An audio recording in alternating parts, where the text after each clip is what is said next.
السلام عليكم، مرحبا بكم معنا في الجزء الثاني من قصة برارك الموت، واللي كانت واحد القصة خطيرة ومشوقة.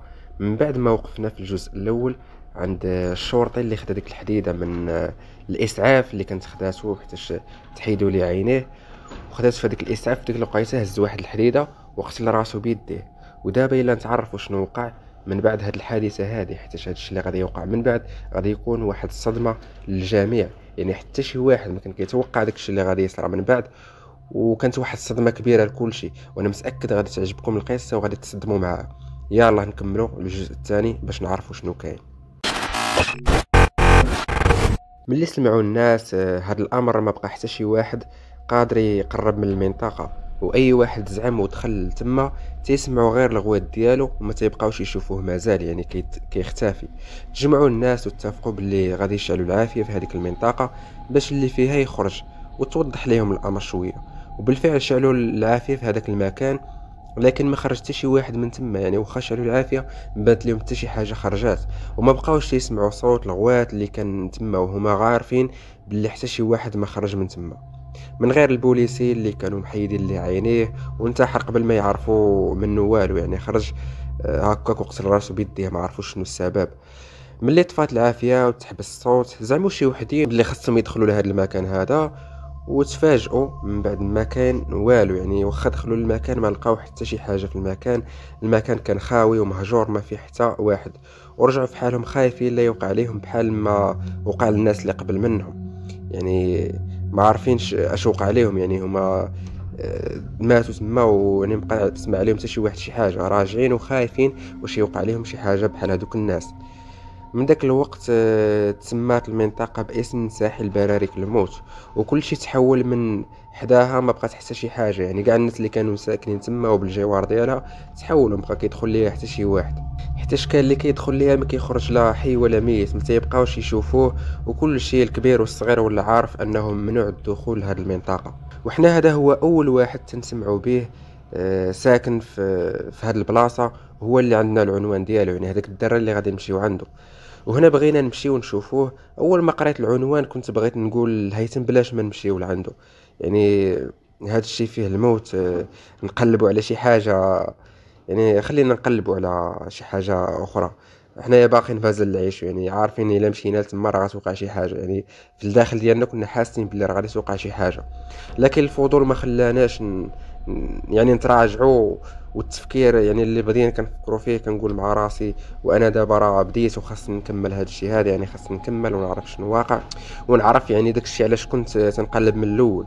سولت هيثم واش غادي تمشي معايا هيثم ولا نمشي بوحدي؟ يعني ما خصنيش نتحمل مسؤوليه شي واحد، يعني خصو يكون بعدا هو ماشي معايا بالخاطر ديالو باش نمشيو بجوج بينا ونكتشفوا حيت هو دخل معايا من الاول هذا العالم هذا، وبغينا نعرفوا شنو كاين من وراء الستار. قلت ليه هيثم واش غتمشي معايا ولا نمشي بوحدي؟ قال لي يا هيثم لا غادي نمشي معاك، ما يمكنش نخليك بوحدك. صافي تاكدنا باللي حنا خاصنا نمشيو لهذا المكان وشدينا الطريق. وخا كانت طريق طويله شويه لكن ما حسيناش بها، حيت كنا متحمسين وفي نفس الوقت كنا مخلوعين، كل واحد فاش تيفكر وتيتخيل المنطقه كيفاش غادي تكون.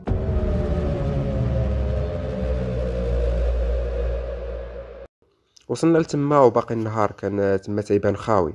يعني ديك البلاصه ملي وصلنا ليها كانت خاوي ما فيها حتى شي حاجه، وكانوا باقيين واحد البراريق قدام تيبان منهم الرعب. يعني واحد البراريق كانوا بقاو تما كيبانوا، يعني من النظره عليهم فاش كتشوف ليهم كتحس بواحد الرعب. وشي عظام ديال الحيوانات مليوحين في الارض، حسينا بالخلعه صراحه والله. وانا ما عمرني حسيت بحال هذا الاحساس ديال الرعب، حيت انا كنت ديما تنقرا القصص المرعبه وانا دابا تنعيشها واقعي. يعني تخيل معايا داكشي اللي كنت كنقراه في الواقع، يعني كنت كنقراه في القصص دابا عايشه في الواقع، دابا كنعيش فيه قريب من هاد البرارك ديال الموت اللي ماتوا فيهم هذوك الناس اللي سمعنا وعرفنا انه ماتوا فيهم هذوك البوليس. واي واحد دخل هذيك المنطقه ما كيخرجش. يعني احنا دابا واقفين قدام هذا المكان، كان الجو فيه الضباب بحال الا غادي تصب الشتا. تخلعت وهيثم ما بقيتش تنسمع منه والو، بقى غير ساكت حتى هو بحال الا مصطوم. تحكمت في راسي واحد شويه وبديت تنسمع شي اصوات غريبه وتنحس بحال الا تابعنا شي واحد. تنتلفت بالخلعه وتنبغي نهرب لكن ما كنلقى حتى شي واحد. يعني واخا كندور ما كنلقى حتى شي واحد. مجرد انك كتشوف فيها كتحس بالرعب، غير ما تشوف فيها كتحس بالرعب. يعني بحال العشة، لا باب مقاد لا شراجم لا، يعني كتنتبعث منها واحد الرائحة اللي خايبة بزاف، ما عرفتش ديالاش، ولكن المكان كله غريب وتيخلع. قلت أعوذ بالله وأنا ندق الباب. يعني هنا دقيت الباب على هاد السيد هذا المرة الأولى، ما كاين والو، وأنا تنقول مع راسي يا ربي ما يكون حتى شي واحد هنا باش نرجعو لدارنا. وأنا نعاود دقيت المرة الثانية وأنا نسمع صوت ديال الخطوات وتفتح الباب. بانت لينا واحد المرأة ماشي كبيرة بزاف، لكن وجهها كان شارف وفيه كثرة تجاعيد وتيخلع صراحة والله. بقات غير تتشوف فينا وأنا نغز هيثم نغزي، قلت لها حتى هو كان مسكين مخلوع. قلت ليه باش يهضر معاها ويقول ليها شي حاجة. هو يهضر معاها هيثم: السلام عليكم الحاجة، لاباس عليك؟ واش كاين السي الحاج أبو حمزة؟ هي بقات غير تتشوف فينا، ما قالت حتى شي كلمة يعني. هو يعاود هيثم قال لها: صافي الحاجة غير نمشيو. يعني بحال ما جاوباتوش، قال لها صافي الحاجة غير نمشيو. وهي ترجع شوية للوراء، يعني رجعت شوية للور وحلات الباب مزيان وشيرت لينا بيديها باش ندخلو. ودخلنا وباقين مخلوعين. المهم الداخل كان أسوأ من اللي في الخارج. كانت البراكة كاملة يعني معفونة بزاف ومظلمة، والجدران ديالها مسخة، والحشرات في الأرض اللي كان تسمع غير صوت قطرات الماء اللي كطاح من فوقها. يعني كانت ديك القطرة ديال الماء كطاح ودايره واحد الريحة اللي كارهها بزاف. بلاصة كانت البراكة بحال شي قبر. يعني هاد البراكة هادي كانت بحال واحد القبر تماك صراحة والله. يعني اللي عايشين فيها تماك صراحة والله ما يقدرش. يعني واحد خاصك تكون شي شخص مختلف، لو واحد الناس مختلف اللي يقدروا يعيشوا تماك. وفعلا الناس ما غلطوش فاش سماو هاد البلاصة ببرارك الموت. انا بديت تنقرا اي سورة ديال القرآن طاحت لي على بالي في ديك الوقيته. واحد شويه وانا نسمع صوت هيثم حدايا قال لي، قال: السلام عليكم يا اهل الدار. انا تفاجأت صراحة، خلعني بداك الصوت ديالو حيت كان مخلوع. حتى هو يلاه بغيت نقول ليه هضر بشوية وانا نسمع واحد الصوت من الداخل قال: عليكم السلام. وهنا زاد صراحة الخلع كشلو لي ركابي صراحة. وزاد خلعني هذا الصوت أكثر من صوت غليظ وعارق يعني.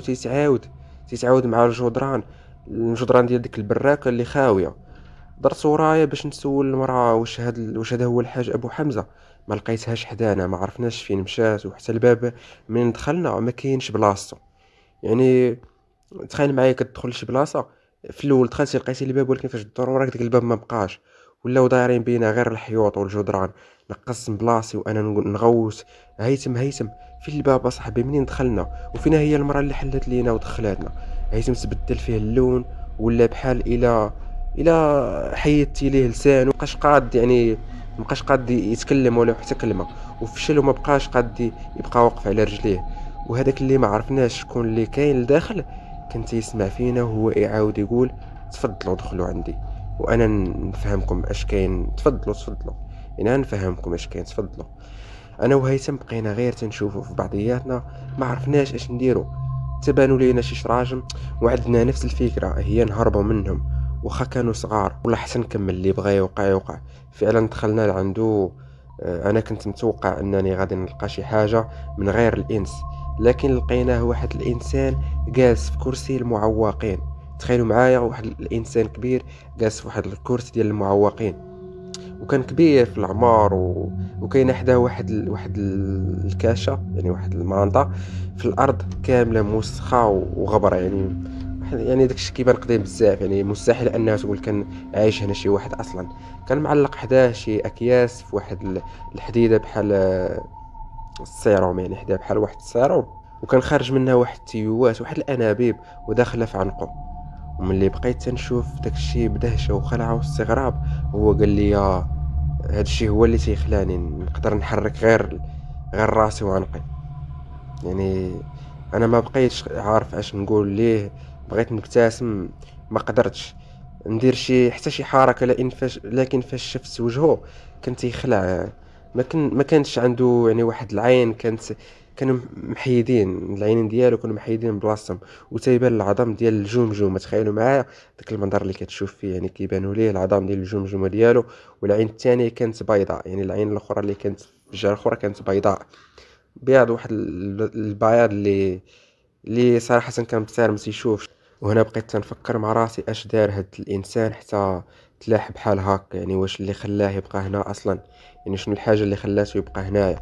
بقيت غير سارح ما عارف اش غادي نقول في داك الوقت. واحد شوية هيتم هيد داك السكات ديالو، هو يقول الحاج هذيك المرأة اللي حلات لينا الباب، اللي حلات لينا الباب دابا فين مشات؟ هو حضر راسو وقال ببساطة رجعت من البلاصة منين جات. هيتم رد ما فهمتش اين بلاصة. هو ابتسم بألم وبقى يشوف في الأرض وقال رجعت للبلاصة اللي تحت رجليك، اللي تحت رجليك اللي كانت اللي كاملين غادي نرجعوا ليها، يعني البلاصة اللي غادي نرجعوا ليها كاملين تراب، زعما كيقصد التراب. انا مع الخلعة وهو بحال الى عاود فكرنا في الموت. قلت واحد الآية تاعت القرآن بصوت منخفض، هو غير سمعها وتعصب، والملامح ديال وجهه، يعني فاش قلت انا ديك الآية تعصب والملامح ديال وجهه تبدلات وغوت عليا وقال لي وقال لا ما تعليش صوتك، ما تعليش صوتك وما تقراش القرآن هنا، الا سمعوك غادي يخرجوك، وما تخليهمش يسمعوك عافاك. يعني قالها لي الشخص اللي كان قدامه هو يقول لي هاد الهضره هذه. هيثم تكلم وسولو بصوت الخلع اكثر مني هاد المره، يعني كان مخلوع بزاف. والباب اللي دخلنا منه علاش ما بقاش كاين؟ الراجل قال ليه وحتى هو ولا مخلوع بحالنا ملي سمعني قريت القرآن. الباب كان خاصو يغبر حيت القبور ما فيهاش ابواب. وانا نتفزع مره اخرى وهضرت بلا ما كنت كنفكر وقلت ليه قبور؟ واش حنا في القبر؟ واش حنا في قبر؟ انت اش كتخربق اصاحبي؟ شنو كتقول؟ وملي انا تنغوت بصوت عالي وجهه تيزيد يتبدل وشداتو الخلع اكثر منا وتيشوف في جنابه، يعني بهستيريا هذاك ولا كيشوف في جنابه بحال هكا كيشوف واخا هو ما تيشوفش اصلا، يعني تيتلفت لجنابه بحال الا تيشوف. دار جهه هيثم وقال ليه عافاك خلي صاحبك ما يغوتش، خلي صاحبك ما يغوتش، انا ما بغيتهمش يرجعوا.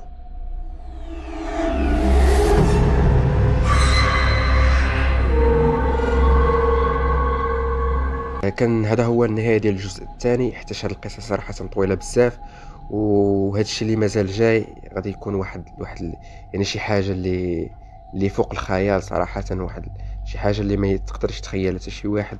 والأحداث اللي غادي يصراو من بعد ما قال أنه ما بغيتهمش يرجعوا، راه كاين راه شي حاجة اللي غادي ترجع، واللي غادي نخليها لكم يعني مفاجأة، حتى غادي نعاودها لكم إن شاء الله في الجزء الثالث، واللي غادي يكون ان شاء الله مور هذا بنهار غادي نعاود لكم هذا الجزء الثالث، ونشوفوا ان شاء الله. والسلام عليكم.